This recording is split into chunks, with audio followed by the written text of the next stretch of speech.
Bacon, what goes better with a beautiful morning? Marion, Lawrence Flood is the judge hearing R. Kelly's case. Today, he ruled that cameras will be allowed in the courtroom. We are checking out Long Grove's annual Chocolate Fest. Lots of candy and lots of chocolatey goodness. We are going to take a look at how everything is made. This kind of thing just doesn't happen in New Zealand. Many of the police there don't even carry weapons. There is gun ownership, but it's strictly controlled. Tonight, that nation is reeling. Here at McCormick Place, it is already buzzing. I can tell you that much. Educators are getting ready to teach your local salon professional all the newest trends and techniques. Looks delicious. I wish we had smell-o-vision over here because this also smells delicious. And he's got a new record planned. He just got married, and now Chance the Rapper has even bigger news that tops all that.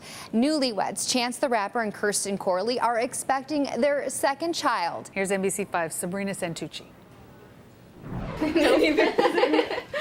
One woman seen here has chosen the other to parent her child. I fell in love with them. Like, from the moment I seen them, I was like, this is my dream, like, couple to raise my child. Mary Ellen Candu was 18 years old and pregnant when she met Pauline and TJ Pierce. She knew she wasn't ready to be a single mom and says the decision to give her child up for adoption was the hardest she's ever made. As long as I see Kendrick happy, I'm happy.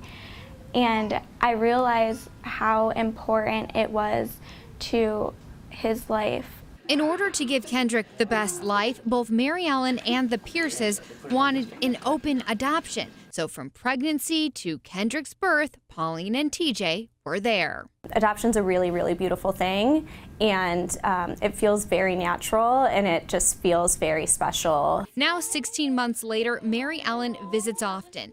TJ says it's about providing a healthy environment for his son. You know, it's not so much a consideration of, oh, it's this whole other thing. It's maybe just a different avenue. The Pierces met with several other birth moms and it didn't work out, but stars aligned with the help of Lutheran Child and Family Services. I don't think that we should always look for the easy path or the quickest path. I think that some of the hardest things can be the most rewarding. Brave choices both Mary Ellen and the Pierces are happy with. I'm just so happy with my decision and being involved in an open adoption, and the family I have now. My life is like so much better. This adoption tale showing there's no one way to build a family. Sabrina Santucci, NBC5 News. NBC5's Sabrina Santucci with the story. Dive Heart founder Jim Elliott teaches Amber how to use her breath during an open water dive in Cozumel. Dive Heart works worldwide and in Chicagoland, teaching scuba diving to people living with disabilities. Elliott has spent decades training other divers. He followed the recent Thai cave rescue carefully. When I saw the technique that they were going to use, I was very, very hopeful that it would be successful because that was their absolute best choice. Members of Thailand's military pulled 12 boys and their soccer coach from a flooded cave. Elliott describes the technique he uses with adaptive divers. There's a surface breathing port here, and we open it up and we put it on the individual with the disability. And then what we would do is hook this long hose up to a scuba tank. Elliott shows the full face mask that's used. At the end of the dive, what we do is we open the surface port again at the surface, and then we take this off, and then we can transfer them with the mask on the entire time, and it's very safe. Elliott says this allows for less risk of breathing in water and drowning. We use this technology all the time, and it helps people with disabilities. We can bring them through wrecks and through caves and whatever we need to do. Elliott Happy Divers used what he considers the safest choice to bring each child out of harm's way. Sabrina Santucci, NBC5 News. Colorful crosswalks are being installed along a stretch of Halsted. NBC5's Sabrina Santucci has the story. Roscoe's on Halsted has occupied Boys Town for more than 30 years. Owner Jim Ludwig says it's about time crosswalks representing the LGBTQ community have arrived.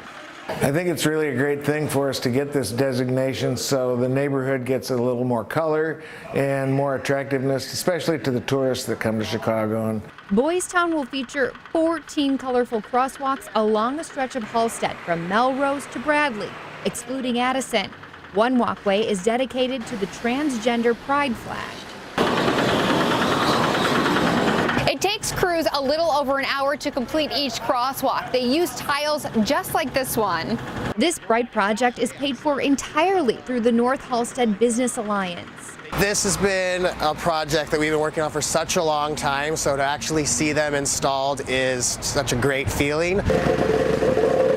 For area business owners, each crosswalk is a welcome rainbow despite dreary weather. Roscoe's has been here for a long time, and we're really happy to be part of the community, and it's fun to see things improving little by little. One walkway at a time. Crews are set to finish the project by Chicago Pride Fest in June. Sabrina Santucci, NBC5 News. Hi, welcome to Buy Fashionaholic. Designer dresses, shoes, bags, everything for a tremendous night out. The creator behind the rental service Buy Fashionaholic is Chicago mom Janet Mandel. All my friends were like, "Can I borrow this? Can I borrow that?" And my husband's like, "Just open up the rental business. Just let's do it full force." Ahead she went, this showroom filled with ready-to-wear designer looks. We have several racks. The business launched online in May of 2018. Shoppers can also visit the showroom. From Tom Ford to Chanel, this showroom is not for the faint of heart, and now its creator is taking her talents to the next level. Janet and her team are busy making sure celebrity clients are red carpet ready, including the upcoming Oscars. We send, maybe 5 to 8 dresses to the stylist after we've collaborated a little bit. Organization is key, as some stylists call 24 hours in advance. Buy Fashionaholic aiming to bring more fashion to Chicago. The city's amazing. We have so many people that love fashion, but we're just not recognized. And I want to be able to somehow help that happen. The startup helping to make designer looks available to all. Reporting from River North, Sabrina Santucci, NBC5 News.